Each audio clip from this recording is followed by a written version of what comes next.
Ako po si Villamor Diesta, ang operator po ng DTF machine dito po sa SM City, Cebu.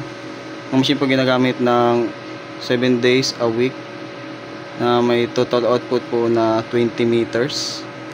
Ito naman po ang printer head area. Ito naman po ang capping na may 85% na condition po. Head clean po. Punasan po ang wiper pagkatapos mag-head clean.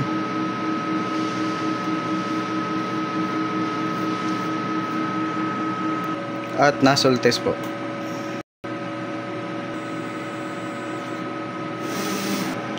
Kompleto naman po yung nozzle nya.